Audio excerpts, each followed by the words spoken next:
áreas também que são interessantes. Ok? Então, vamos começar. Bom dia, eu sou Petrusca Passos Menezes, sou membro do Núcleo Psicanalítico de Salvador e coordenadora, representante da COAP, aqui pelo Núcleo também, tá bom?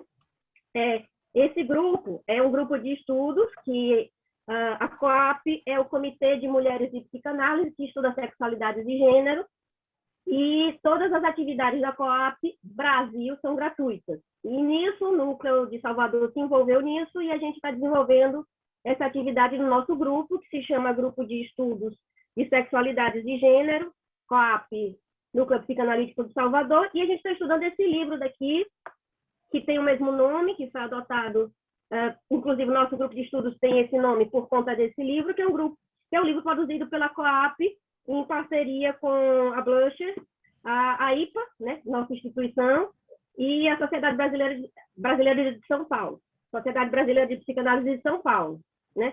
A gente está no 4º capítulo hoje, nós estamos com a honra aqui de ter a autora do capítulo aqui com a gente, a Almira Rodrigues. A Almira é membro associado da Sociedade de Psicanálise de Brasília e do Comitê Mulheres de Psicanálise, com a APIPA também. É professora assistente do Instituto de Psicanálise Virgínia Leonel Bicudo, da Sociedade Psicanalítica de Brasília, bacharel em Ciências Sociais, mestre e doutora em Sociologia pela Universidade de Brasília. Então, antes de passar para a Almira, eu vou pedir um pouquinho que Daniela faça a corte aqui, porque Daniela é quem está representando o nosso núcleo aqui, no lugar da Cristina, que não pôde estar aqui, nossa presidente, e depois a gente começa com a Almira, tá bom? Então, rapidamente eu vou falar um pouquinho do núcleo. O Núcleo Psicanalítico de Salvador, ele começou com a vinda da Cristina, né? Cristina Goldin, analista formada pela Sociedade Brasileira de São Paulo, professora doutora pela PUC, foi professora da PUC até se aposentar, e depois voltou à terra natal dela, Salvador. E aí, a convite, ela fundou o núcleo, isso já acontece há 17 anos, nós somos ligados à FEBRAPS, à IPA, e temos como padrinhos a Sociedade Brasileira de Psicanálise do Rio de Janeiro. Nós não somos sociedade ainda, né? Estamos tentando fazer esse caminho para que o estado da Bahia tenha também uma sociedade ligada à IPA. Enfim, basicamente é isso, a gente estuda bastante e tem sido um grande prazer participar aqui dos grupos. Daniela está, junto com a Cristina, desenvolvendo um trabalho agora do estudo das obras de Bion, não é isso, Daniela? Isso, a gente já estudou o semestre passado, aprendendo com a experiência, e agora a gente vai trabalhar lendo, literalmente, discutindo transformações de Bion. Né? A gente costuma muito usar esse método, ler juntos e discutir o livro, o capítulo, o artigo, e agora a gente vai começar a trabalhar a partir de agosto com transformações de Bion. Gente, é muito bom esse modelo que Cristina e Dani adotam, eu participo bastante, né? Vou estar nessa próxima leitura de transformações, eu aconselho vocês, para quem tiver curiosidade de Bion, é muito bom, é muito rico essa forma de estudo. Almira, só se vocês seguirem a gente no Instagram, aí a gente consegue informar mais. Eu vou colocar aqui o endereço. Só isso. Obrigada. Perfeito. Vamos nós, Almira. Mais uma vez, obrigada por ter vindo. É uma honra ter você aqui. Seu texto está maravilhoso, muito rico. Né? Com certeza vai dar muita discussão. Por favor, com a palavra você. Obrigada, Petrusca, muito obrigada por este convite. Eu parabenizo o núcleo, né? O grupo COAP, o grupo de estudos COAP do Núcleo Psicanalítico de Salvador. É uma iniciativa muito rica e vocês estão de parabéns. Bom dia a todas e a todos. E eu gostaria, então, de falar um pouco desse meu trabalho, que foi um trabalho apresentado em 2016 nos Diálogos Latino-Americanos do COAP, né? E depois, então, ele entrou nessa coletânea que foi publicada em 2017. Então, hoje aqui eu já vou trazer algumas expansões, vamos dizer assim, né, do que eu já pensei de lá para cá. Mas será a base da nossa discussão. Eu estou dividindo a minha fala em 4 partes. Né? Numa primeira, eu gostaria de apresentar os antecedentes deste artigo. Numa segunda, pensar, registrar essa delimitação conceitual do que eu estou considerando como relações amorosas. Uma terceira parte, que vai ser o núcleo da nossa discussão, é apresentar essa tipologia das relações amorosas que eu vim construindo ao longo, né, de anos e décadas. E nessa tipologia, eu trago as relações de simbiose, as relações de dominação e sujeição e as relações de parceria.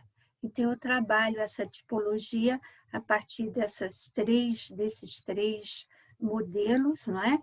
E pensando um pouco historicamente os elementos psíquicos e a dimensão de gênero nesses modelos. E, por fim, caminhar para uma conclusão, né? Algumas considerações finais. Então, começando dessa ideia dos antecedentes, né?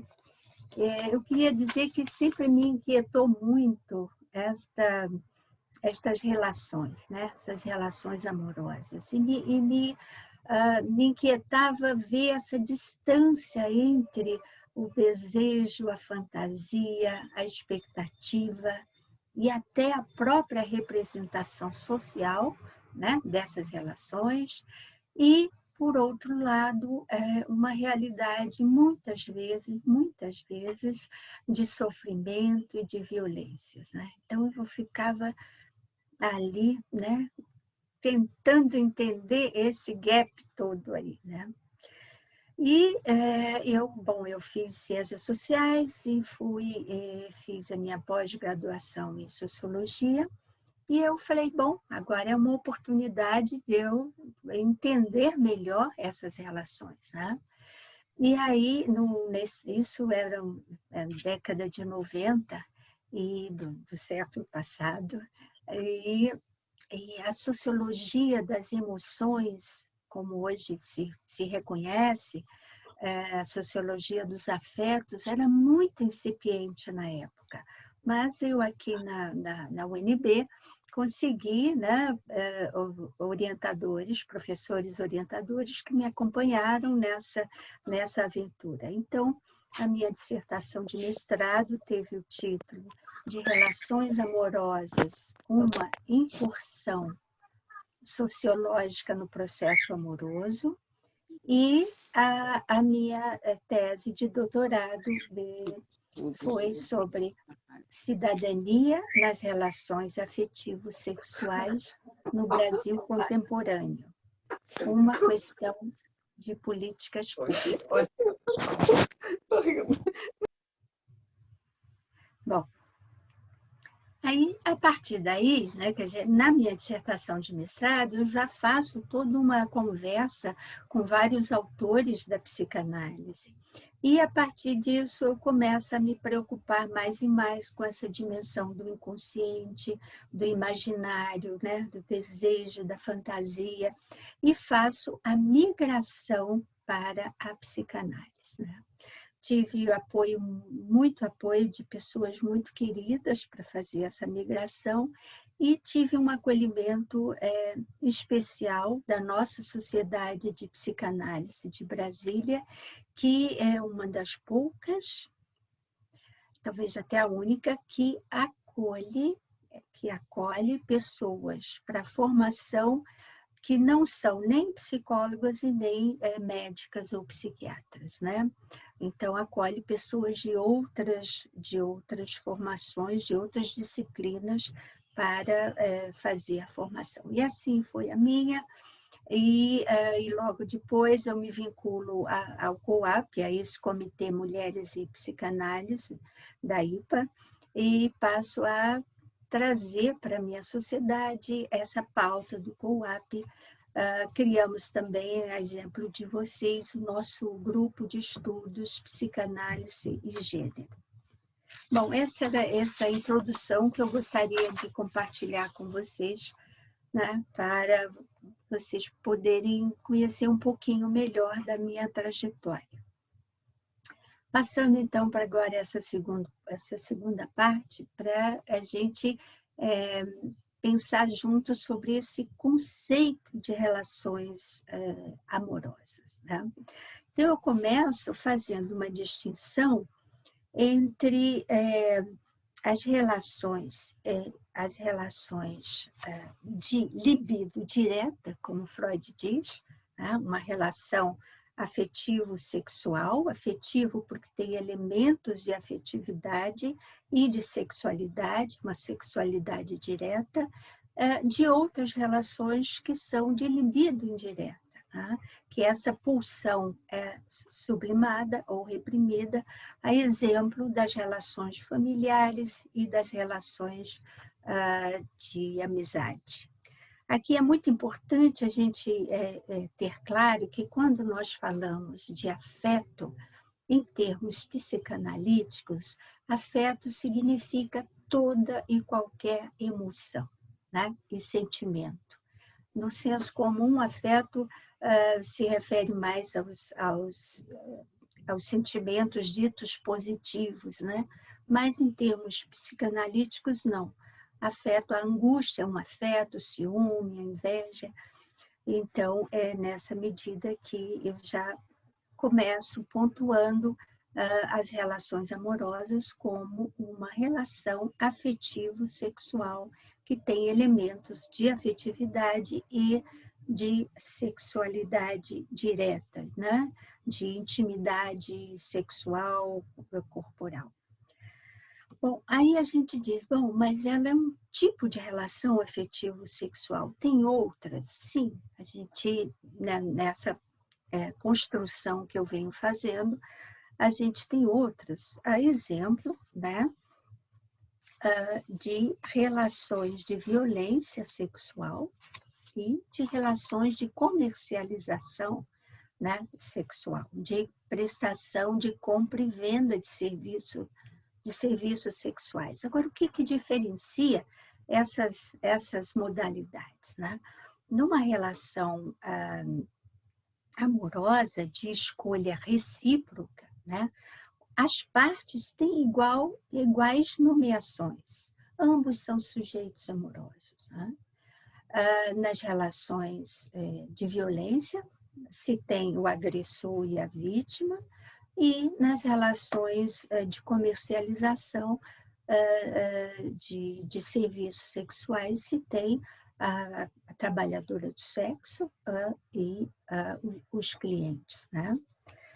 Bom, então a gente faz nova distinção, lembrando que costumam ser, né, as mulheres cisgêneras e as mulheres transgêneras e as travestis que ocupam esses lugares, né, de vítimas de violência sexual e são as majoritariamente trabalhadoras do sexo. Bom, então já estamos com uma outra camada de pensar a relação amorosa como uma relação afetivo-sexual, de escolha recíproca, de iguais nomeações entre as partes, não é? Mas aí a gente tem outras modalidades que aparentemente também caem nessa categoria, como aquele encontro erótico instantâneo e como uma amizade colorida. Tá? Então, a gente... porque nessas outras duas modalidades, as partes são ficantes, também têm a mesma nomeação. Daí a gente introduz um outro elemento, que é a ideia de um investimento profundo nas relações afetivo-sexuais, nas relações amorosas, especificamente, onde os sujeitos amorosos se escolhem reciprocamente como objetos amorosos, né? Então, nessas relações, há um projeto de futuro e produz-se, isso aqui é muito importante, produz-se uma díade, um casal, né, que é reconhecido pelas partes. Então, no encontro erótico, furtivo, instantâneo, ocasional, e nas relações, nas amizades coloridas, vamos dizer assim, não se tem esse casal constituído e reconhecido, né? Não se tem um investimento com um projeto de futuro e todo esse percurso, né? Com um início, um desenvolvimento e um fim, né? Porque as histórias de amor, elas têm sempre um fim. Se não é um fim dado por escolha de um ou de outro, é um fim pela finitude mesmo da nossa vida, né? Bom, pode haver um trânsito entre o encontro erótico, normalmente nos aplicativos, né? Os encontros eróticos, a amizade colorida e a relação amorosa? Sim, né? E essa é uma ideia que eu não tinha colocado no artigo. Essa ideia de trânsito que o encontro erótico, a amizade colorida pode se transformar numa relação amorosa, né? E uma relação amorosa pode vir a se transformar numa amizade colorida, enfim, por aí vai, né? Bom, aqui também a gente entra para uma ideia que eu acho muito interessante, que se a posição de sujeito amoroso ela é autoconstruída, né? E como é que o sujeito se constrói como objeto, como sujeito amoroso? Ele se constrói à medida que ele elege um objeto amoroso, né? Então, essa posição de sujeito amoroso é autoconstruída, mas a posição de objeto amoroso não é. Ela é sempre dada pelo outro, né?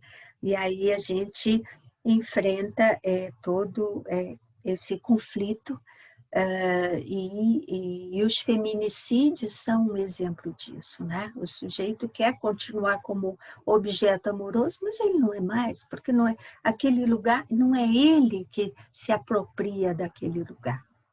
O lugar de objeto amoroso é sempre conferido pelo outro, né?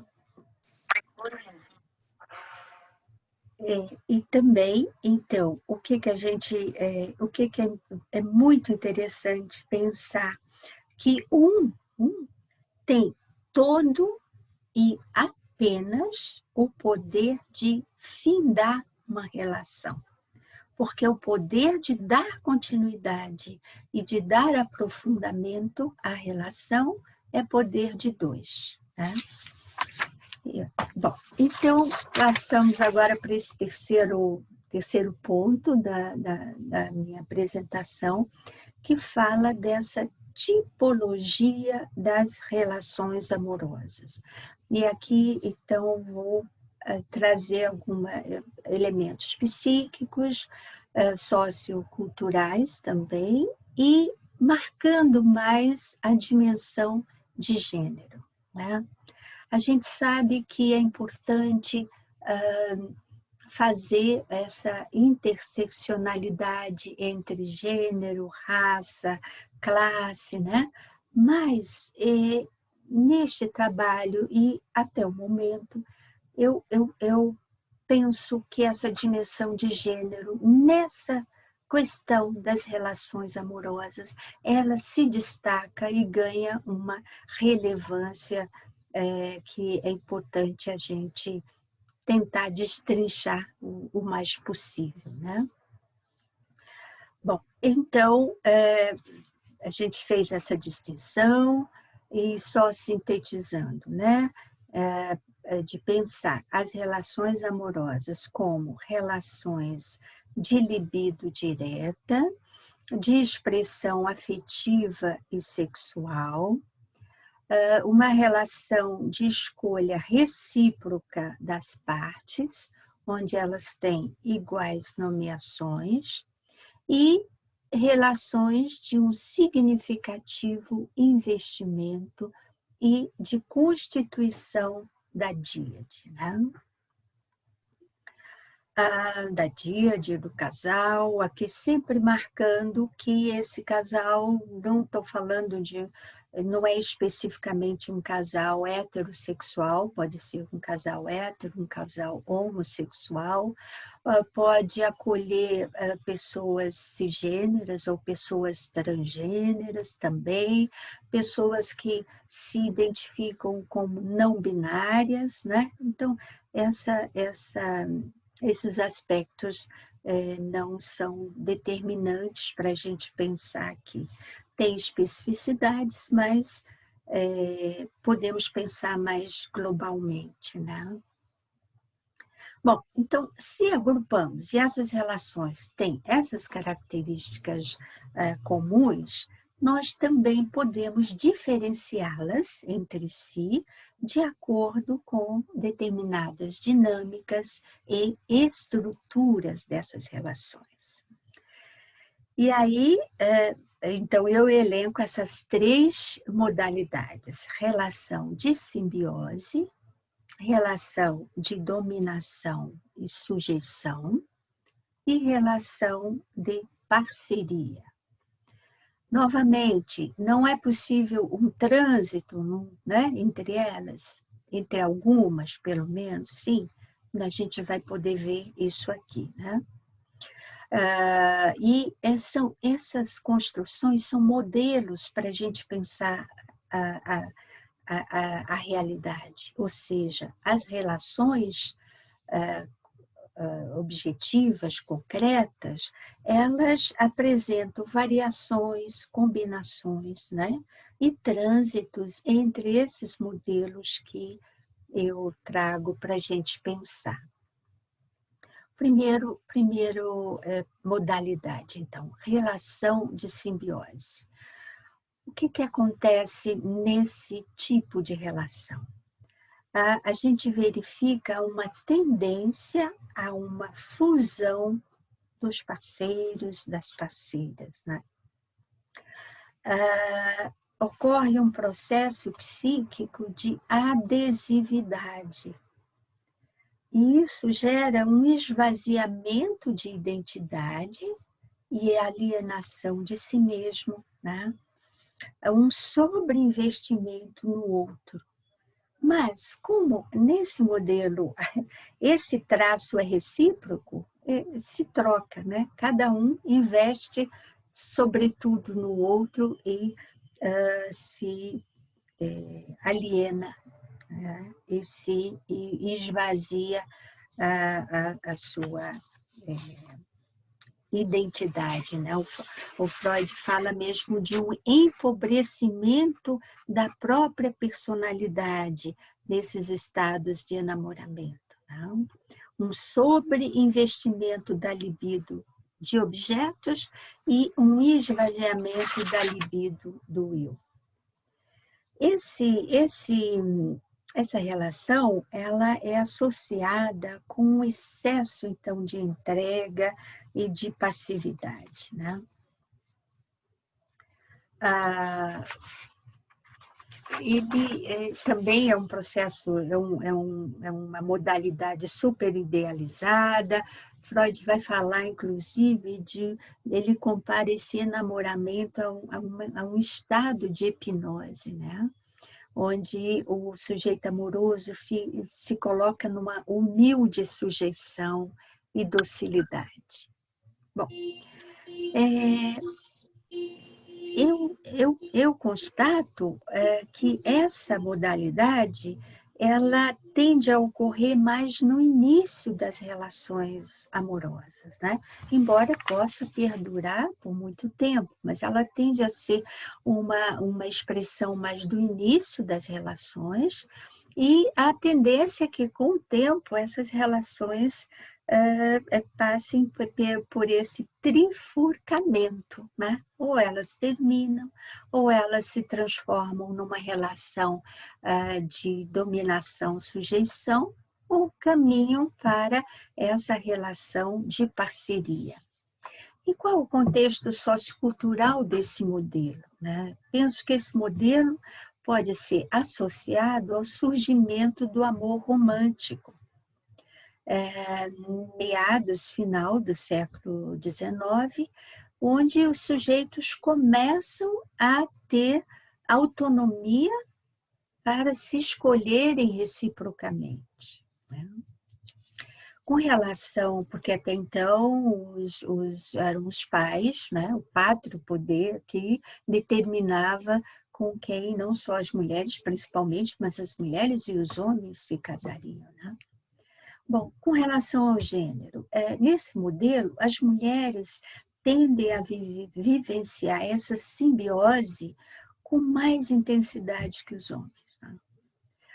E isso se deve, a meu ver, a toda essa socialização das mulheres para o casamento, para os filhos, né? Para o príncipe encantado. As coisas estão mudando, mas o projeto amoroso e a relação amorosa ainda tem um espaço muito maior no psiquismo feminino, né?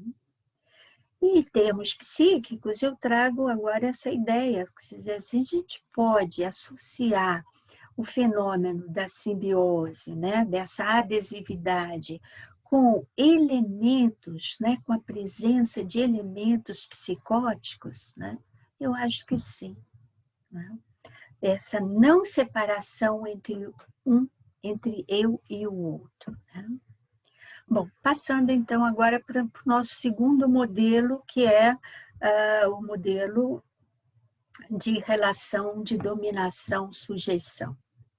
Nesse modelo, então, um sujeito abusa do outro, impondo interesses, desejos, necessidades. É uma relação claramente assimétrica, e aquelas iguais posições, né, elas ficam, sobretudo, formais, né? E essa dominação, ela se exerce a partir de vários recursos, né? De múltiplos recursos, seja um recurso emocional, intelectual, financeiro principalmente, né? Mas também até estéticos, né? Aqui é interessante observar que os territórios, né, o dominador e o dominado, o sujeitado, a pessoa, né,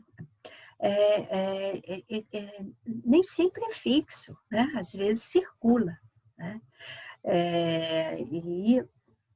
E aí esse é um dos fenômenos mais complexos que a gente vem se debruçando, né? Por que essas relações de dominação e sujeição, por que elas se reproduzem, porque elas, né, têm muitas vezes uma vida longa, né? E aí tem várias tentativas de entender esse processo. Uma delas a gente pode incorporar, que é a do Sándor Ferenczi, que foi um psicanalista húngaro, e ele desenvolve uma ideia da identificação com o agressor. Ele fala disso para a situação das crianças em relação aos adultos, com relação aos abusos físicos, sexuais e psicológicos que as crianças sofriam, né? E essa identificação era uma forma de sobrevivência psíquica, né? E nós podemos pensar que esse talvez também possa nos ajudar a entender a essa situação de tantas mulheres que permanecem em relações abusivas, né? Uma outra possibilidade de pensar isso também é a negação de que muitas mulheres, né, têm de reconhecer aquela relação. E a esperança ou a ilusão de que aquela situação vai mudar, né? Então, essa é um elemento também para a gente considerar. Do lado dos agressores, né, que são geralmente os homens, algumas teorias, tem uma teoria que fala do horror ao feminino, né, enquanto essa representação social do feminino como passividade, como desamparo. Então, esse horror do feminino, que, no fundo, os homens sentem pela sua parte feminina, né, e que eles veem nas mulheres essa oportunidade de projetar a parte, esse lado deles e de não aceitação, projeta e agride violentamente essas mulheres, né? Porque elas simbolizam esse lado deles, né? Mas também outras teorias falam de uma tragédia da masculinidade, que é essa socialização para se apartar de tudo que é do feminino, né? E de acolher esses valores de superioridade do masculino, de mando, etc. E tal. Mas, enfim, então, esse outro modelo, a gente pode pensar que essa relação de dominação e sujeição, ela é típica, então, dos contextos patriarcais e é a relação mais antiga, né? Na história da humanidade, a gente tem esse modelo. E, atualmente, esse modelo se atualiza, sim, com outros mecanismos de controle, de chantagem, né?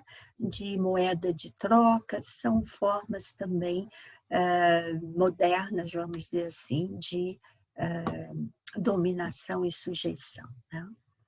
Gênero. Então, são comumente as mulheres, novamente as mulheres cis e as mulheres trans, e as mulheres e as travestis, né, que ocupam esse lugar de sujeição, submetendo-se a relações violentas e abusivas, né? Aí, daí eu trago já no artigo essa ideia de pensar uma dificuldade das mulheres de exercerem uma agressividade.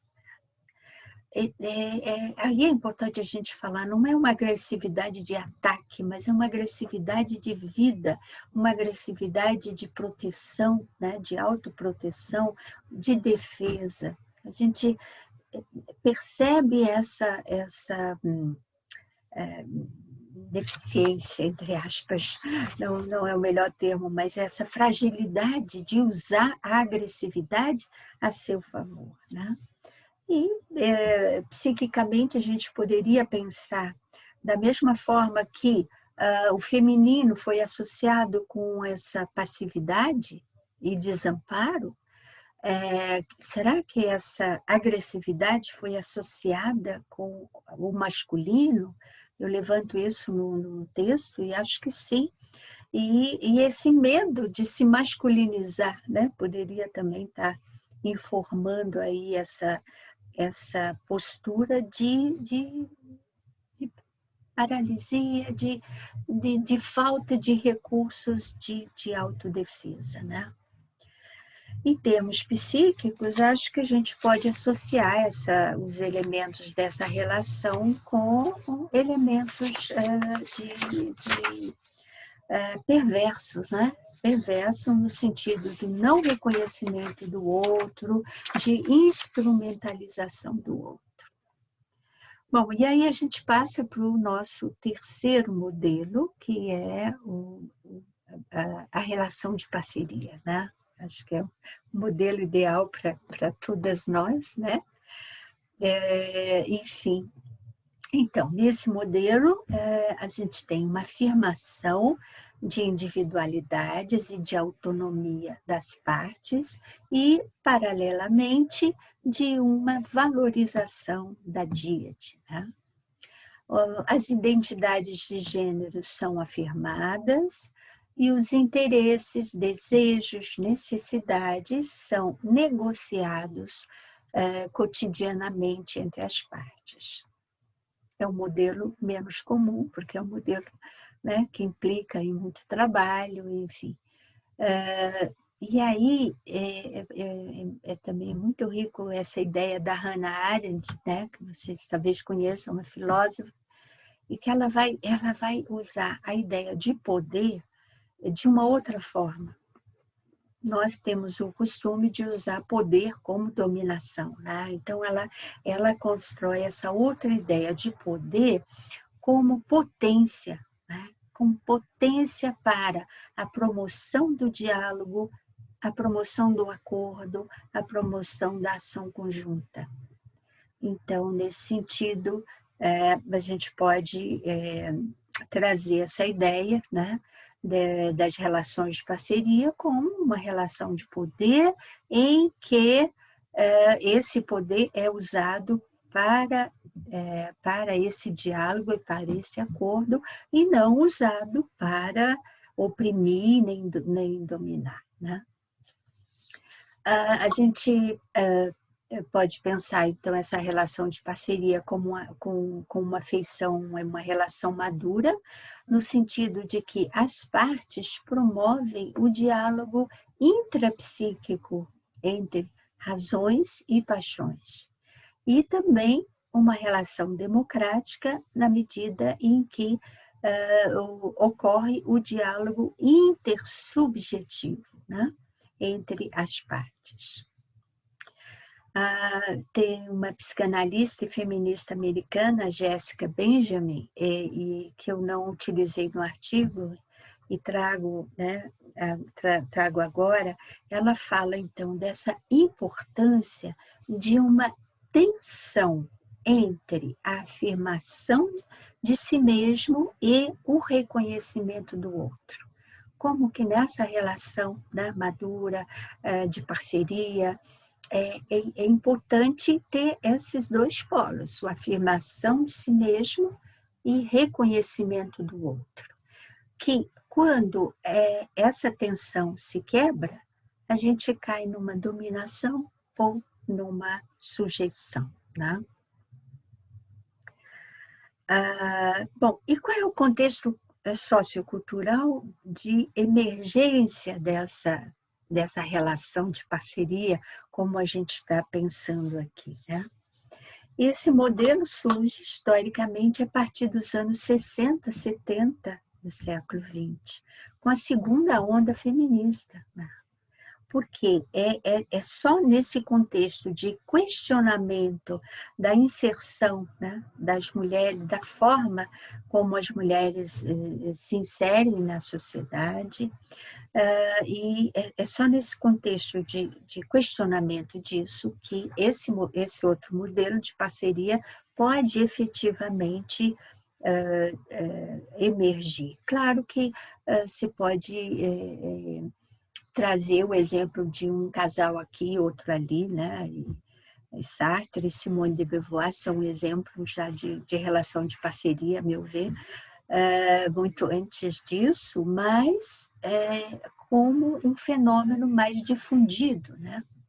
É só a partir desse momento em que se reivindica a igualdade de direitos e de oportunidades e o respeito às diferenças. Bom, e como é que isso se articula novamente com a questão de gênero? Penso que nesse modelo de parceria, ambas as partes, né, desenvolvem cultura amorosa, que foi uma ideia que eu construí já lá desde os meus estudos, né? Traduzindo como cultura amorosa essa capacidade de elaborar, de expressar, de combinar e transformar afetos, fantasias, projetos, né? Então, mas se é uma possibilidade, né, de todas as pessoas desenvolverem cultura amorosa, eu penso que as mulheres estão mais disponíveis para promoverem o encontro intersubjetivo e intersubjetivo e intersubjetivo, né? Porque historicamente são a parte mais interessada. As mulheres historicamente foram silenciadas, né? E também pelo fato de terem uma socialização onde elas desenvolvem mais uma intimidade com a linguagem dos afetos, né? E também com o reconhecimento e o cuidado dos outros, né? As crianças, as pessoas doentes e os idosos tendem a ser olhados e cuidados pelas mulheres. Isso abre uma possibilidade de enxergar mais a alteridade, né? Ela não é nada de essência, mas de uma socialização. E nessa medida que eu acho que as mulheres têm mais, elas estão mais disponíveis para esse lugar de diálogo, né? Do que os homens. Em termos psíquicos, eu acho que nós podemos pensar nessa relação com aquele desenvolvimento de uma função psicanalítica da personalidade, que é justo um conceito do Bion, né? Que ele traz das análises como esse espaço onde se pode desenvolver essa função psicanalítica da personalidade. Não só o analisando, mas o analista também mais e mais. E o que seria essa função psicanalítica da personalidade? Eu vou trazer alguns elementos de uma forma bem sintética, né? Primeiro é fazer uso, desenvolver a capacidade de pensar. Capacidade de pensar, desviando daquela sujeição plena aos afetos, que a gente costuma incorrer, né? Desespera, e a capacidade de pensar fica comprometida. Então, uma primeira, desenvolver a capacidade de pensar. Uma segunda característica, ampliar a relação continente-contido, ou seja, abrir um espaço psíquico para a gente acolher tudo o que sente, tudo o que pensa, né?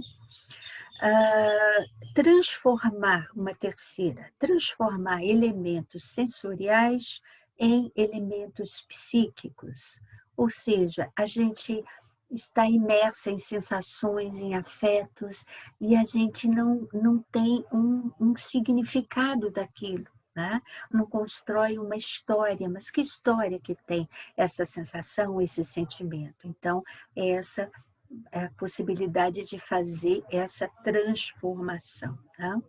E, por fim, a capacidade de compartilhar experiências. É outra característica muito importante dessa função psicanalítica da personalidade, né? Porque, como se sabe, a gente não é sozinho, a gente está o tempo todo em relação e isso é muito importante. Bom, então, partindo agora para as minhas conclusões, tá? Eu queria destacar que o campo amoroso é um dos campos mais férteis às transferências, né? E aí eu tô expandindo o sentido de transferência, que é muito usado no contexto analítico, entre analista e analisando, e eu estou expandindo para a vida, para o cotidiano. Então, é um dos campos mais férteis as transferências, as confusões que a gente faz, né? No caso de um com o outro, a confusão que a gente faz entre as situações presentes e passadas, entre situações presentes e desejadas, né? Que é muito mais da ordem do desejo, do imaginário, e as confusões que a gente faz também entre aquele e os outros, né? E o trabalho analítico, um trabalho psicanalítico é super importante porque nos ajuda a produzir essas delimitações, essas distinções e ressignificar, né, relações e determinadas situações.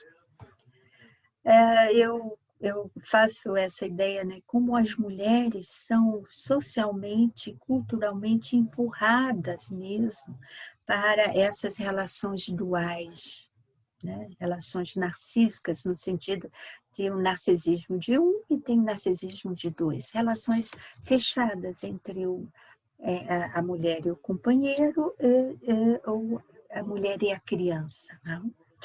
Eu acho que esse cenário está mudando, claro. Os homens também vêm construindo novos modelos de masculinidade. Mas para adentrar mundos mais vastos, penso que as mulheres precisam elaborar culpa por assumirem essas novas práticas, né, de autocuidado, de autorrespeito.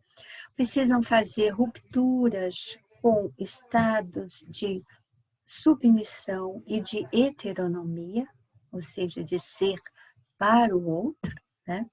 E precisam afirmar os seus desejos, projetos e direitos, né? Direitos próprios.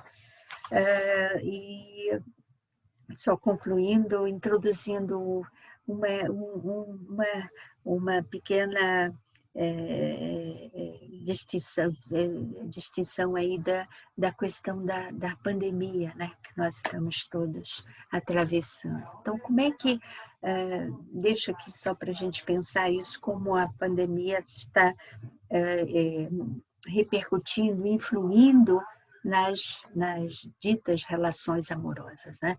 E acho que aí a gente tem pelo menos 2 movimentos interessantes para pensar. Um deles é que, de alguma maneira, a pandemia tem acelerado algumas relações amorosas, no sentido de das pessoas se adiantarem para ficarem juntas e coabitarem, né? Muitos casais novos estão acabando indo morar juntos, enfim, para poderem compartilhar esse tempo. E também porque esse sentimento de desamparo que é constitutivo e que nos perpassa, ele é fortemente aliviado, vamos dizer assim, num contexto amoroso, né? Onde um protege o outro, né? Enfim. Então, acho que, por um lado, a pandemia, esse contexto todo de mortes, né? E de isolamentos, ela propicia, por um lado, essa atração e aceleração da relação, mas, e por outro também, ela tem favorecido muitas separações, né? A gente tem dados concretos que as separações têm aumentado, nos últimos meses, aumentaram de 50%, porque esse convívio intenso das duas pessoas, né, dentro de casa, direto, tem sido pesado. E quando se tem essa oportunidade de ter outros, né, outros passeios, fora de casa e volta, enfim, mas esse convívio intenso tem tem produzido também essas separações. Enfim, acho que era isso que eu gostaria de trazer e espero que a gente possa, então, conversar agora com vocês. Obrigada e obrigada pela atenção. Obrigada, Almira. A gente já tem pergunta. A Manola quer fazer, né, Manola? Vai lá. Primeiro, eu quero me desculpar pelo atraso, mas eu achei que era de noite. Então, se a Petrusca não tivesse colocado o aviso no grupo da Coap, eu não ia me dar conta de que era agora e estava acontecendo agora. Obrigada, Petrusca. Esse horário do Zoom, ele engana. Já não é a primeira vez, a gente tem que ficar atento. Então, eu cheguei atrasada, eu quero me desculpar, mas muito atenta, eu ouvi a Almira falando da cultura da amizade, não é? Foi da cultura da amizade.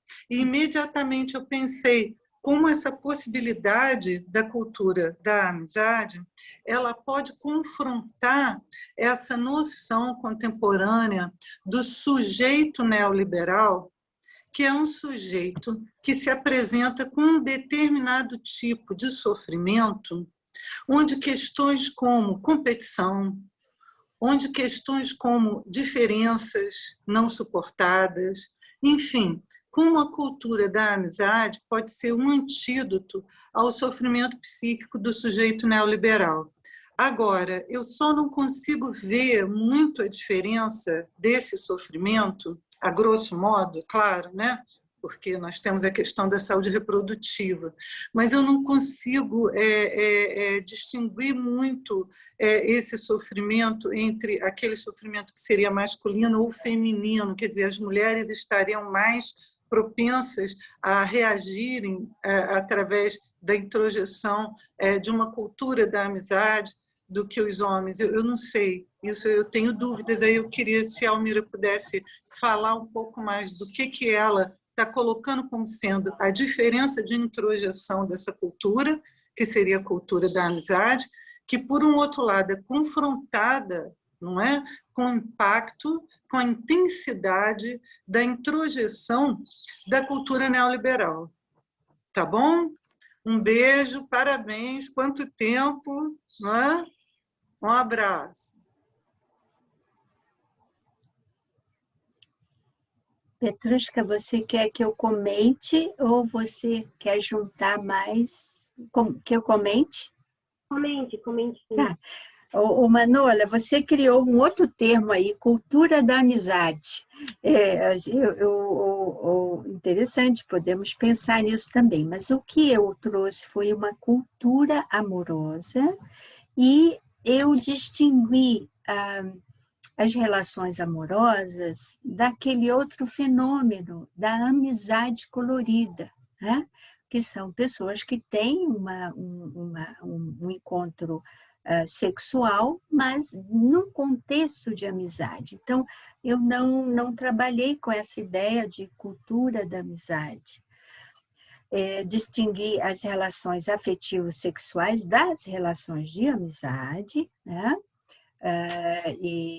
Enfim, mas acho que a sua ideia de que as relações de amizades constituem um apoio, né, para esse sofrimento, perfeito, né? Acho que é isso mesmo, né?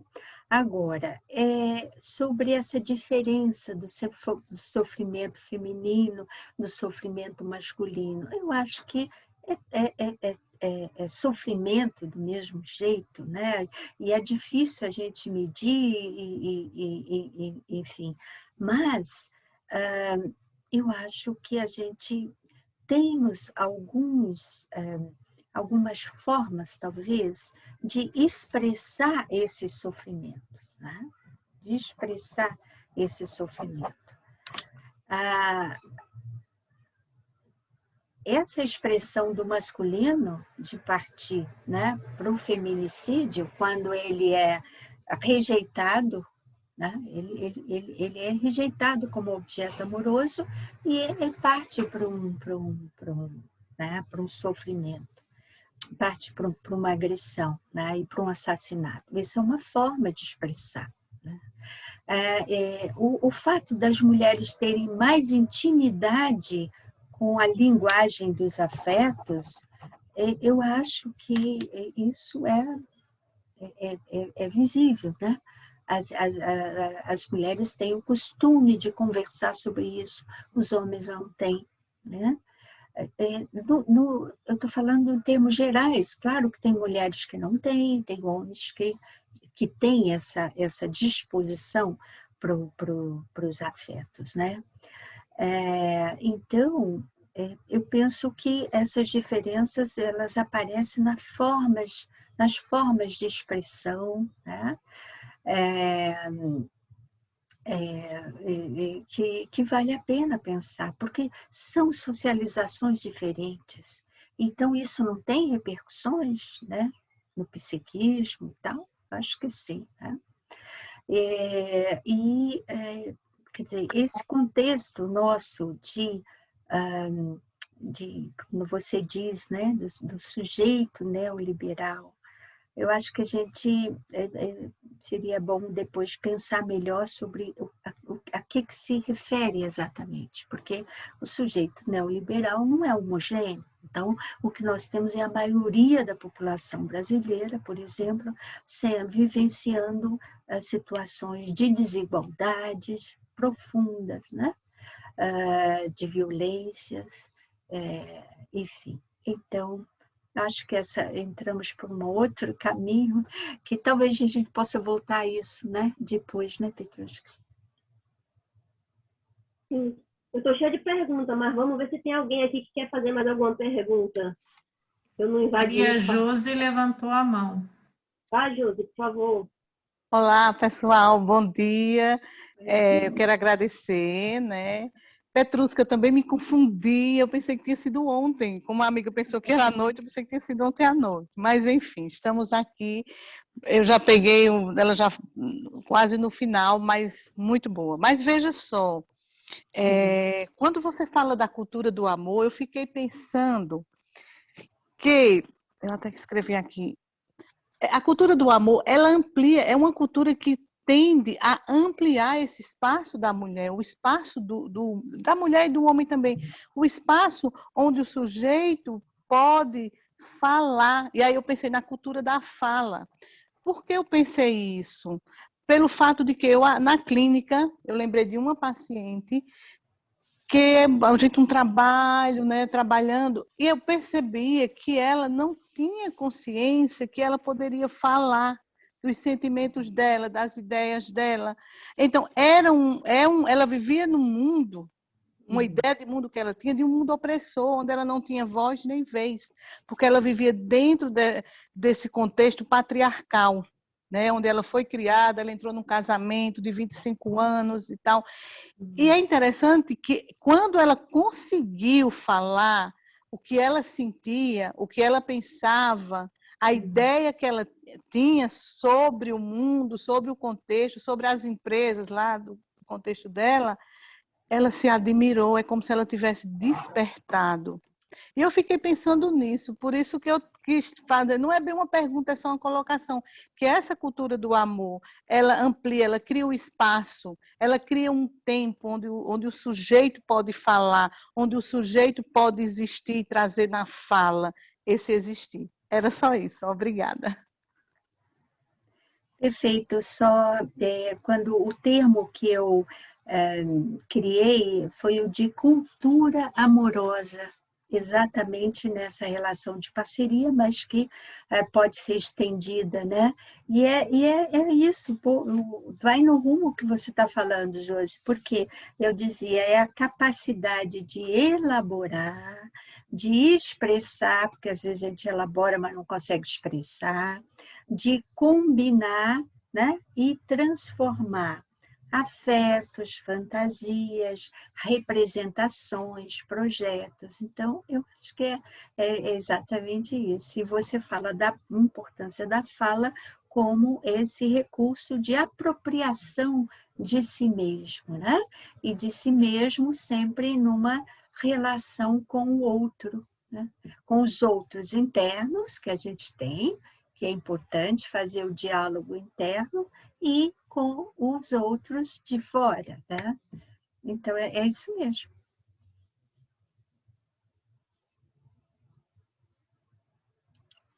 Josi, quer colocar mais alguma coisa? Não? Não, só vou tirar a mãozinha, deixa eu ver aqui. Já saiu. Já saiu, então beleza. Mas alguém, gente? Tem alguém que quer fazer pergunta? Vou fazer a minha logo. Diga. Almira, você acha que a pandemia ela está forçando um aprofundamento das relações de vínculos amorosos? Você acha que essa superficialidade, esse mundo líquido balmariano, está sendo reconstruído pela pandemia?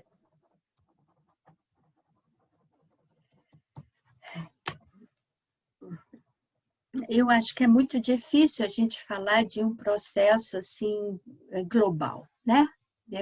Isso é a primeira coisa, né? A gente as repercussões dependem de cada sujeito, como cada sujeito elabora, como cada sujeito, né, se insere nesse contexto. Outro dia eu ouvia dizendo que, quer dizer, as pessoas muito narcísicas, muito onipotentes, como elas estão sofrendo muito mais com esse estado de pandemia, né? Porque se defrontando com os limites, se defrontando mais com as mortes, com as limitações e com as incertezas, né? Então, isso aí depende de como cada sujeito está processando. Penso que tem muitos casais que estão conseguindo processar isso de uma forma relativamente saudável, né? Porque estão fazendo coisas juntos que não faziam antes, né? Desde cozinhar, né? Cuidar, fazer o dever da criança, coisas assim. Então, alguns casais estão aproveitando para isso que você diz, para aprofundar as relações, né? Outros, tem pessoas que diante da dificuldade, da dor, do desamparo, elas não se aproximam, né? Elas se afastam, é como não conseguir compartilhar a dor, né? Então, para outras pessoas, não. Né? Agora, esse dado é interessante. Eu tinha visto ele nos últimos meses, no começo da pandemia, aumentou, e nos últimos meses cresceu 54% o número de divórcios e de separações, né? Então, eu penso que tem várias repercussões, depende dos sujeitos ali implicados, e também está muito cedo, sabe? Eu acho que para a gente conseguir ter uma visão, né, melhor, mais abrangente, a gente está imerso nesse fenômeno, né?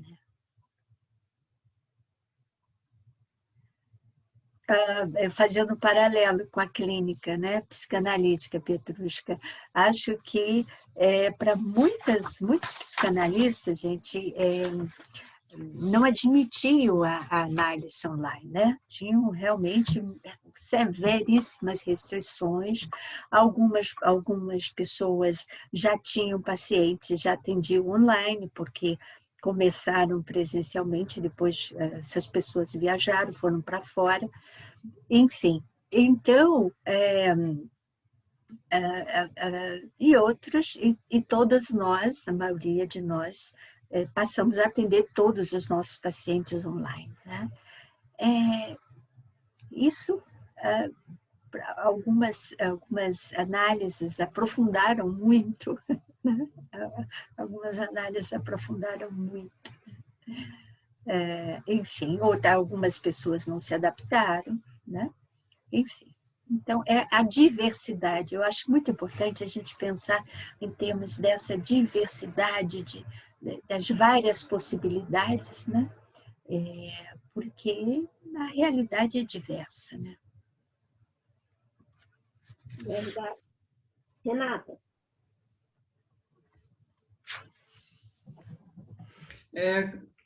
Bom dia a todos, né? Eu só gostaria de fazer um comentário, Petrusca, a partir mesmo do seu questionamento para a Almira, e complementando nessa realidade que é trazida pela pandemia, aos relacionamentos, e no âmbito mundial a gente tem, né, dados já significativos no aumento, sim, da violência doméstica. Isso, né, se insere num cenário de um sofrimento físico e psíquico, né, das mulheres, né, das pessoas que têm esse isolamento, essa intensidade de uma convivência, gerando também esse outro lado, não de um aprofundamento de uma relação amorosa no sentido positivo, mas muito pelo contrário, né, do sofrimento que tem trazido para, né, para essas relações, pela intensidade desse convívio, né, familiar. Então, eu acho que a pandemia, né, ela tem já como resultado verificável, né, mais do que o outro do aprofundamento, esse aumento de uma violência doméstica, de um sofrimento. Inclusive, a gente percebe, né, nos atendimentos psicanalíticos, uma dificuldade, né, em algumas relações, de manter esse atendimento online, porque as pessoas se encontram em casa, né? O companheiro se encontra em casa, como que ela vai ter essa liberdade, né, de fala, sem se preocupar com a escuta? Então, esses acompanhamentos também têm sido, né, além da violência doméstica, esses acompanhamentos, né, do processo analítico têm sido prejudicados e têm, muitas vezes, até sido suspendidos ou encerrados, né? Então, a gente tem já um resultado, eu acho, mais palpável no aspecto negativo do que o positivo, né, Almira? Eu não sei como você pensa. Eu acho que você foi providencial essa sua colocação, né, do aumento da violência doméstica. Agora, a gente não tem essa totalidade, então a gente tem fenômenos acontecendo, aumentou a separação, as separações, aumentou a violência doméstica, sim, né? E provavelmente para aqueles casais que já tinham uma vivência naquele modelo de parceria, né, consolidado, também aprofundou, sabe? Aquele modelo de relação de dominação, sujeição que eu falava, esse daí, no contexto de pandemia, explodiu, que é essa realidade que você está trazendo, né, Renata? Do aumento da violência doméstica, né? Camila? Oi, bom dia a todas. Almira, primeira informação, né? A Sociedade Psicanalítica do Recife, ela também aceita membros vindos de outras formações, tanto que eu sou formada em Direito e tenho meu mestrado em Ciência Política. Também trabalhei na área de Sociologia em alguns projetos de pesquisa e depois vim para a Psicanálise. E hoje eu sou do COAP, eu sou a representante dos candidatos, né, da sociedade lá de Recife. Quando eu estava ouvindo você falar, eu fiquei pensando numa reportagem que eu li ontem, que dizia o seguinte, que 80% das vítimas de feminicídio eram mães, certo? E aí eu fiquei, e também assim, elas são a maioria nas vítimas de violência doméstica, e também são a maioria, e tinha lá de estrangulamento, várias assim, eram mães. E aí eu fiquei pensando o papel do filho, né, nessas relações, vamos dizer assim, não na relação, mas talvez, enfim, estou falando para você pensar, né, junto comigo, assim, porque você fala que essa relação de parceria, ela pressupõe uma autonomia e uma individualização. E nesses casais que têm filhos, né, que na verdade o que é que acontece ali? Você perde também um pouco a sua autonomia, a sua individualização, porque aquele filho é do casal, não é só da mulher, né? E como isso reflete nessa dificuldade dessas mulheres, talvez, de sair de relações mais violentas. Era isso. Bom, eu fico muito feliz em saber que a Sociedade Psicanalítica de Recife, né, também adota esse modelo de acolhimento. É realmente fabuloso. E que bom, porque, como se diz, que a psicanálise é uma escuta, né?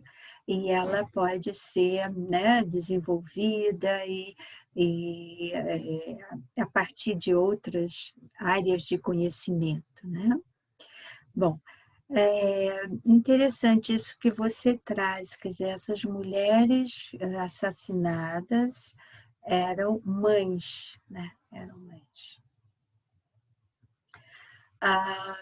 Talvez isso fale para a gente de uma relação já com algum tempo, né, de desenvolvimento. E, concretamente, os filhos são um elemento que, vamos dizer assim, que faz as mulheres, né, pensar 2 vezes antes de fazer uma separação, né? Como há toda uma representação social, como há toda uma chantagem emocional mesmo, para que as mulheres possam se pensar por si mesmas, que elas possam ter essa individualização, né? Como ela é colada com a criança e os filhos acabam mesmo, isso é um fato, retardando, né, uma providência no sentido de uma separação.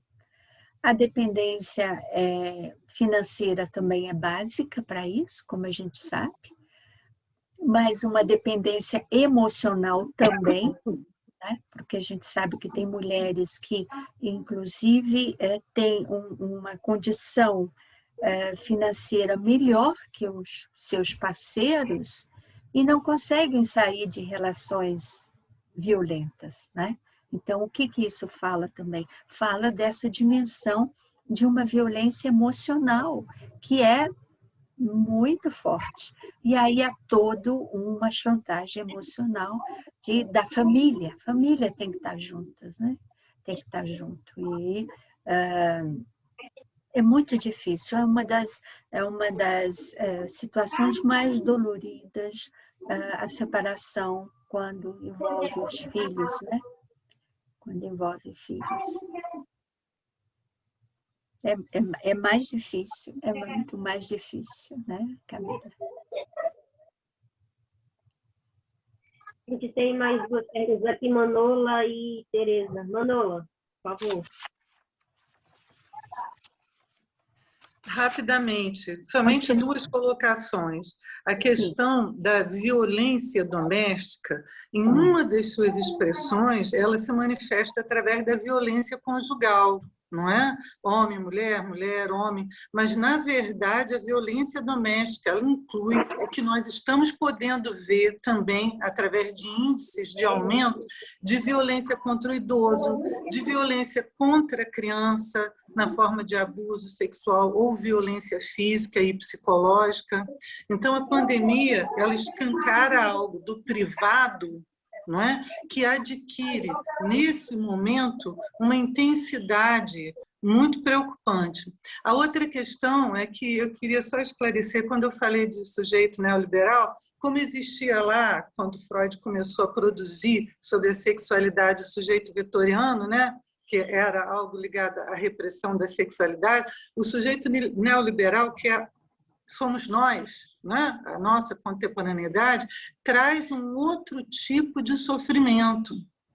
Né? E esse outro tipo de sofrimento abarca as questões de gênero de uma maneira muito singular, porque não se trata mais de repressão da sexualidade ou de fantasias sexuais, se trata de questões ligadas à violência, se trata a questões ligadas dessa nova forma de relação entre homem e mulher, onde muitas vezes a mulher assume socialmente lugares que antes eram somente dos homens e traz uma forma de sofrimento para o homem, de sofrimento masculino, que coloca em crise a questão da identidade. Então, é só nesse contexto que eu queria esclarecer o que eu falei. Mas é cultura amorosa ligada à intuição psicanalítica, eu acho uma ótima relação, Almira, essa que você fez. Bom, a Manola chama atenção para essa ideia de violência doméstica, para além da violência conjugal, né, que é muito importante, do idoso, contra a criança, e é algo assim que a gente precisa mesmo se debruçar e precisa punir, precisa reprimir, também precisa socializar e educar, né? No sentido já desde lá dos primeiros níveis, né? Da escola, de que as pessoas não podem se relacionar dessa forma, né? Com relação ao que você traz, né, explicando um pouquinho melhor dessa ideia do sujeito neoliberal, eu tenho trabalhado mais com essa ideia da pós-modernidade, né? Que é um tempo em que a gente não tem mais aquela narrativa, aquele modelo, né? É exatamente essa pluralidade e essa diversidade. E aí, todas essas questões de gênero e de sexualidade vêm à tona, né? Vem à tona com as reivindicações dos diversos grupos, porque é uma sociedade que se tem uma diversidade, uma multiplicidade, mas todas essas posições não têm o mesmo prestígio, não têm o mesmo reconhecimento social, né? Então, a gente tem os movimentos LGBTQI+, QIA+, estão aí para reivindicar essas mudanças, né? As mulheres, os movimentos feministas com toda a sua diversidade, os movimentos, né, de luta antirracial, ou seja, é um tempo onde os sofrimentos eles são politizados, sabe? São publicizados e são politizados. E isso, a meu ver, é muito rico, né? Porque é uma oportunidade de se agir para promover mudanças, né? Então, hoje temos movimentos de homens, né? Porque esse sofrimento não é só do feminino, o sofrimento é do masculino também, e temos movimentos de homens como os nossos primeiros dos grupos de reflexão das mulheres, e em alguns desses movimentos que eu sei, que acompanhei, se discute basicamente nessa modelo de masculinidade que os homens começam a questionar também, basicamente 3 questões, né? São importantes, pelo menos em uma dessas experiências que eu tive acesso, é a questão da violência, né? Eles mesmos se questionando por que eles resolvem as questões, né, no braço, né? A questão da paternidade, que é muito grave, muitos homens têm uma dificuldade imensa de se assumirem como pais, né? E uma terceira, que é a questão da sexualidade, né? O pavor deles da homossexualidade, o pavor de uma impotência sexual, né? Então, são questões e sofrimentos e toda uma carga social de cobrança dessa representação, né? Dessa performance masculina, que para eles também é um sofrimento, né? Para muitos deles, né? Tereza, você quer fazer sua pergunta ou você quer que eu leia? Oi, posso fazer sim. Por favor, então. Então, Almira, aqui, estava aqui sem vídeo, pronto. Então, primeiro dar os parabéns à Almira e ao Núcleo de Salvador por esse momento, por esse debate tão interessante. E eu quero perguntar, Almira, esses modelos que você trouxe, simbiose, dominação e parceria, como você vê a relação entre esses modelos e as formas de sexualidade, né? Relações homossexuais, heterossexuais, relações entre não binários. Você vê como esses modelos ocorrendo igualmente entre essas relações? Olha, eu não me detive sobre essas especificidades, né? Acho muito interessante o que você coloca. E a gente pode especular, fazer especulações, né? Nesse modelo de simbiose,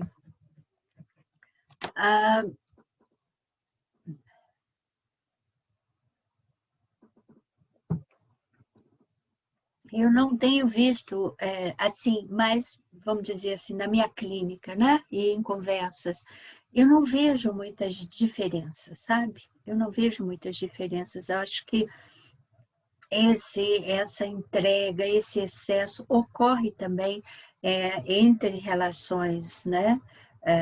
Homossexuais, né? E então, binários eu não saberia dizer, mas eu penso que isso é de uma ordem muito de constituição psíquica dos sujeitos, sabe? Né? Desse excesso, dessa adesividade, que isso está presente, independente da pessoa ter uma orientação homo ou hétero, e dela se sentir como feminino, como masculino, né? Dessa identidade de gênero. Eu tenderia a pensar assim. Em termos das relações de dominação, eu acho que elas são talvez mais assentada sobre uma relação hétero, né? Porque este é o modelo mais antigo, porque esse é o que vem da sociedade patriarcal, onde o masculino é mais valorizado do que o feminino, né? Onde há uma relação hierárquica. Então, eu tendo a achar que nessa relação de dominação, ela tende a ocorrer mais em relações hétero, mas também ocorre né, em relações homossexuais. E na parceria, acho que é o modelo que é o mais democrático, né? Ele pode ser acessado e produzido por díades as mais diversas, né? Implica sim na capacidade do sujeito de desenvolver essa cultura que eu chamei de cultura amorosa e desenvolver essa função psicanalítica da personalidade, essa capacidade, né, de se acolher, de compartilhar, né, de transformar. Então, penso que não faria distinção no modelo de parceria sobre isso. Respondeu, Tereza?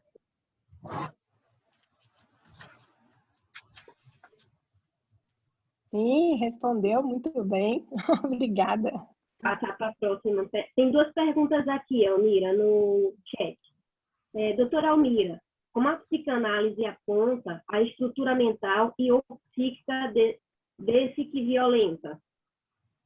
E a outra é, como e quando a constituição psíquica de violência acessa o ser humano? Você pode repetir a segunda, Petrushka? Como e quando a constituição psíquica de violência acessa o ser humano? Como e quando a constituição psíquica, como e quando a constituição de violência acessa o ser humano. Acho que as duas se completam, né? As duas questões, de alguma maneira, conversam, não é, Petrushka? Olha, esse fenômeno da violência, ele é muito complexo, né? A gente tem desde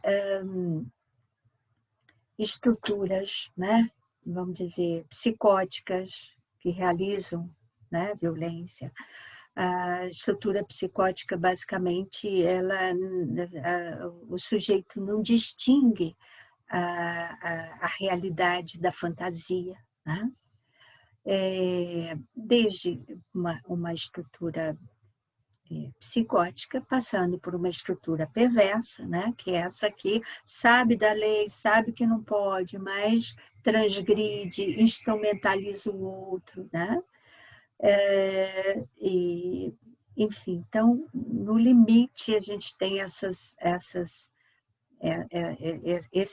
psiquismos, né? Vamos dizer assim, para conectar com violências, mas também parece que temos estruturas neuróticas que, né, que estão ali bem, que têm seu trabalho, que até que podem se relacionar bem com crianças, ou num partido, ou, enfim, mas que, diante de uma situação de raiva, tem um ataque de fúria e agride, né? E agride. Quer dizer, acho que, então, tem desde essas situações de que a pessoa, ela fica à mercê, ela fica escrava, né, da paixão, da emoção, do sentimento forte de raiva, de frustração, né? Desde esse até esses outros casos de profundo comprometimento psíquico, né? Então, penso que é por aí, quer dizer, uma impotência, a pessoa perde a capacidade de falar, né? A palavra some e vem esse gesto abrutalhado. A pessoa não tem continência para acolher, né, a raiva, a frustração. E é esse gesto sem palavras que aparece, né? Se a gente for pensar no desenvolvimento das crianças, dos bebês, né? É isso, no começo a criança não tem recurso para acolher uma raiva e uma frustração muito grande, ela não tem recurso. E aí bate, né? Berra, quebra, empurra, e no processo de socialização, a criança vai desenvolvendo essa capacidade de fala e essa capacidade de poder acolher o próprio sentimento e não reagir dessa maneira. Mas muitos adultos não fazem esse processo e desesperam, né? A gente vê os desesperos, o choro dos adultos aí direto nesse gesto violento. E, para completar, a gente tem toda uma cultura patriarcal que sustenta isso tudo. Até bem pouco tempo, em alguns lugares era isso, era essa a prática dos homens, né, contra as mulheres. E em alguns países ainda os homens detêm o direito de poder de morte sobre as mulheres, né? De mandar matar, de mata, né? Porque enfim, porque de alguma maneira elas não correspondem, elas não atendem, elas não satisfazem, enfim. E essa luta do feminino para afirmar seus direitos, seus desejos, seus projetos, ela é uma luta que teve muito custo, né? Teve muito custo, porque vem retaliações, enfim, mas é isso aí, né? Nenhum segmento social se liberta sem, né? sem lutas, né? E, enfim, eu acho que eu ficaria por aqui. Tem uma colocação aqui que a pessoa continua. Ontem, o moço me perguntou como superar a raiva e me mostrou o cabelo pelado pela esposa. Nossa, a esposa cortou o cabelo do cara? Foi isso? Acho que foi isso.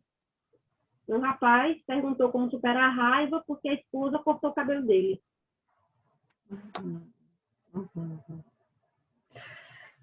É um gesto dessa esposa de um ataque, né? Aí a gente olha assim e vê um ataque, né? Mas a gente também não sabe das histórias anteriores, né? As histórias anteriores. Então, ela poderia estar revidando algum ou muitos ataques, né? Já enfrentados, né? Enfim, então, isso é interessante. A gente vê uma cena e a gente, né? E às vezes a gente precisa desses antecedentes. Agora, como lidar com a raiva? Das minhas pesquisas, eu tenho visto assim essa distinção, mas eu ainda estou observando, tá? Assim, eu vejo como os homens têm mais intimidade com a raiva, né? E como as mulheres têm mais intimidade com a dor, né? Só que a raiva, gente, a raiva é fundamental. Se a gente não tiver raiva, a gente não mobiliza, não intervém, não promove mudanças, né? Então, a questão da raiva é como fazer um bom uso da raiva. Porque a gente pode tanto chegar lá e matar o outro, quanto usar para resolver o problema. Então, essa distinção é muito importante. Algumas religiões acham que a raiva não se pode ter raiva, né? Não se pode ter ciúmes, inveja, enfim, principalmente a raiva. Mas a raiva, ela é muito importante. Dependendo do jeito que uso que a gente faz da raiva, ela é fundamental. A gente não pode abrir mão de sentir raiva.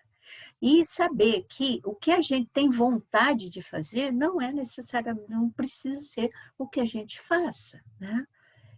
Então, de poder pensar, né? Eu falo às vezes, olha, sentir é livre, pensar é livre, agora fazer não é livre, porque fazer tem consequências, né?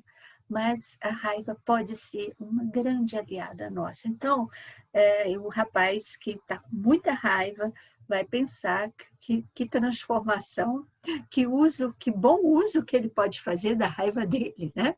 Porque ir lá e devolver um ataque para a esposa não será um bom uso da raiva, né?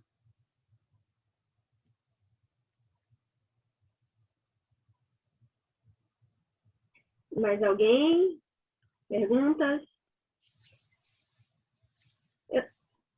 Temos um aqui. A condição de nascimento do humano carrega em si o desamparo, e esta atinge o homem e a mulher. Aprendemos com a psicanálise também sobre os conteúdos arcaicos na atualidade. Como dar conta da condição de desamparo, da agressividade e da passividade. E, ao meu ver leigo, são posições ambivalentes que habita o sujeito e que as pulsões são fixadas, recalcadas e ou vivenciadas. sem que, para isso, respeitem ou se conheça sexo, tempo e espaço.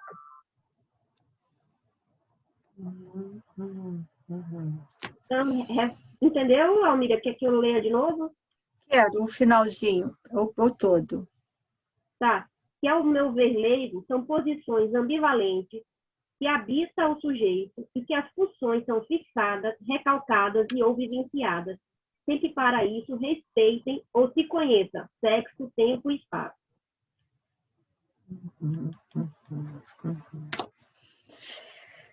Ok. Essa ideia do desamparo, né? Como a pessoa diz, que nos constitui, quer dizer, o que é isso? O bebê que nasce e que depende totalmente de um cuidador para sobreviver, né? Então, a gente nasce nessa condição e a gente também morre sozinho, né? Ou seja, essa ideia, ela fica em nós, né? E conforme a situação que a gente enfrenta, esse desamparo vem à tona com maior força. Freud dizia da religião como ser uma busca de proteção, como a religião faz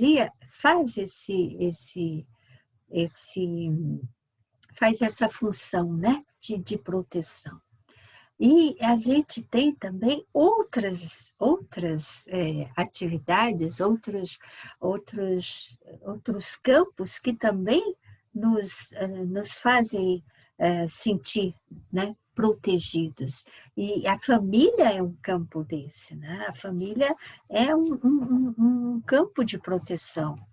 Embora a gente veja como grande parte, a maioria dos estupros, né, de meninas, de meninos também, mas menos, como a maioria dos estupros ocorre dentro de casa, né, com pai, padrasto, avô, tio, enfim. Né? Mas, em princípio, a família também é um núcleo de proteção desse desamparo. E a relação amorosa, eu venho pensando que também acaba sendo um campo desse, né? Quando a pessoa diz, né, dessa ambiguidade, é isso mesmo, a gente tem essa força de agressividade e a força de passividade. Nós somos constituídos dessas forças antagônicas, inclusive, né? O Freud falava da pulsão de vida, pulsão de morte, são elementos que nos habitam, né? A pulsão destrutiva, a pulsão sexual, né? E é nesse processo de desenvolvimento que cada sujeito vai se construindo, né? Esse eu vai se formando a partir da relação com o outro. Num primeiro momento dos cuidadores, né? Depois vai se ampliando esses terrenos. E as pessoas têm, o Freud dizia da série complementar, né? Das séries complementares. Ele dizia, olha, na constituição do psiquismo, tem uma dimensão que é constitutiva, tá? Que ela é hereditária e é congênita do período da gestação. Tem uma outra dimensão que é das primeiras relações, né, de objeto, até os 5 anos, vamos colocar assim. Tem uma terceira série que são dos acontecimentos acidentais, posteriores na vida dos sujeitos que também marcam, né? E aí, agora, só fazendo um parêntese, o grupo COAP, através de uma de suas fundadoras, a Marianne Alizade, uma argentina que já faleceu, ela traz a 4ª série complementar, que é para incluir os elementos históricos, políticos, sociais, culturais, na constituição do psiquismo e da subjetividade, né?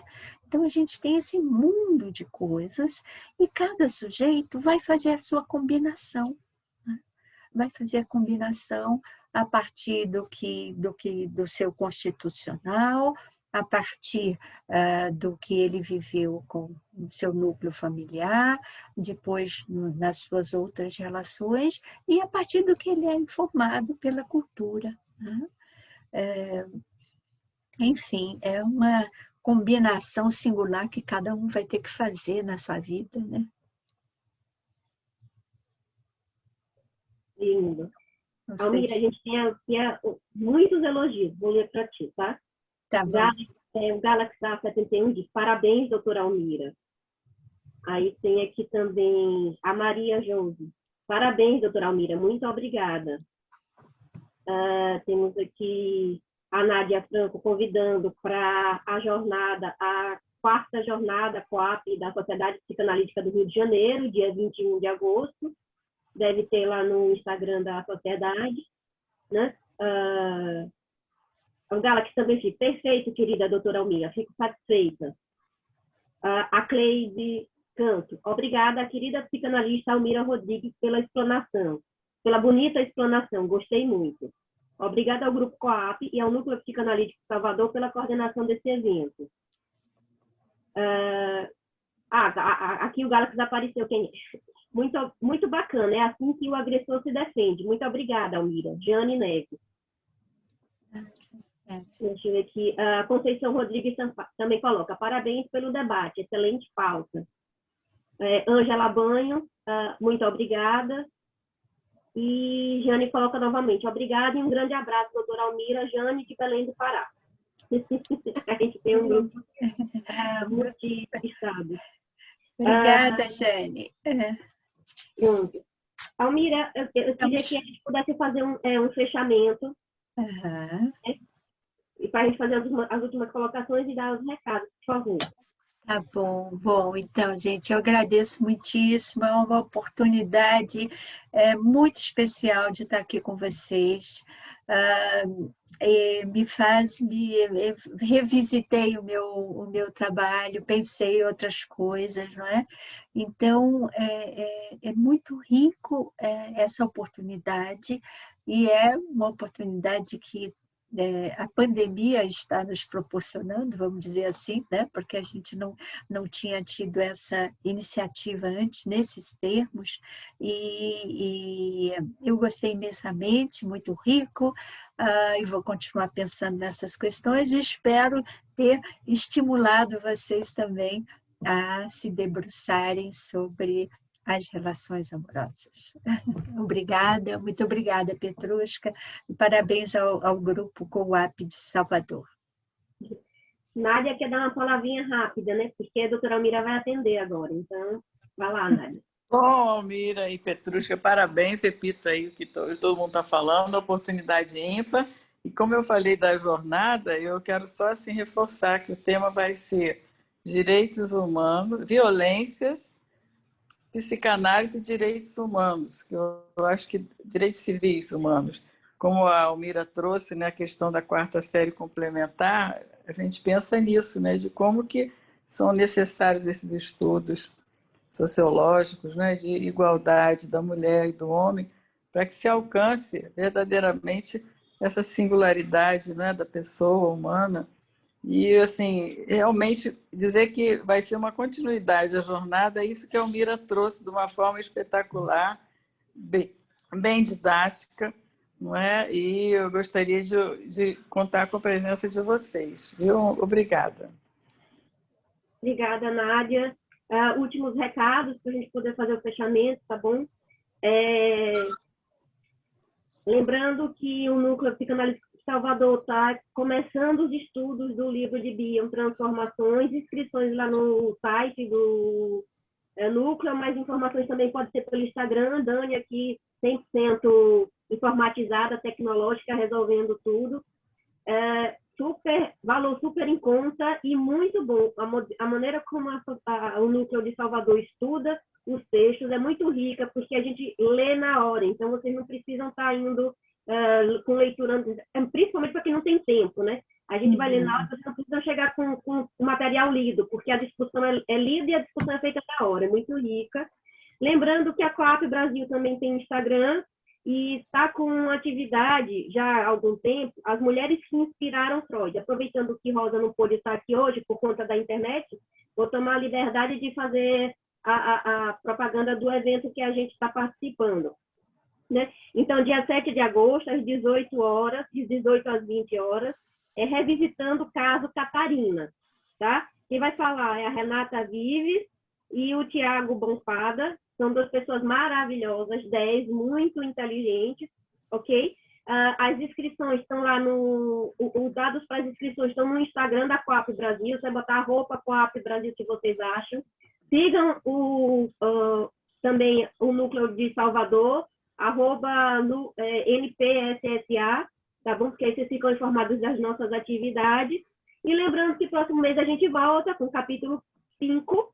Estamos tentando entrar em contato com a tradutora, já pedi auxílio à Cândida, que é a organizadora do livro, para ver se a gente traz a tradutora, como a gente fez com a Tânia Zalkenberg, para cá no próximo mês, certo? Vão ser informados, a Dani sempre manda e-mail antes, bota tudo no nosso WhatsApp, no grupo do WhatsApp. Quem ainda não está no grupo do WhatsApp, solicita.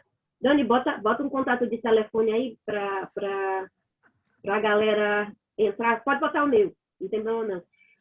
Quem quiser para participar, porque lá a gente tem discussões, fala direto, quase todos os autores que participaram até agora estão dentro do grupo, então vocês têm acesso aos autores dos textos dos livros. A Almira está convidada a participar também do grupo do WhatsApp, se tiver disponibilidade, tá bom? Tá bom. E Dani, Obrigada. Alguma palavra, Dani, para a gente fechar? Não, agradeço a Almira, muito obrigada, foi muito, muito interessante e ter essa oportunidade é sempre muito satisfatório. Um beijo a todos, obrigado pela participação. Que bom. Obrigada, Almira. Obrigada. Bom dia. Bom final de semana para todos, até próximo mês, para quem vai continuar participando da Coap, ou quem já está nas atividades do núcleo, a gente se encontra, eu acho que antes. Beijo. Tchau, tchau. Tchau, tchau. Até mais.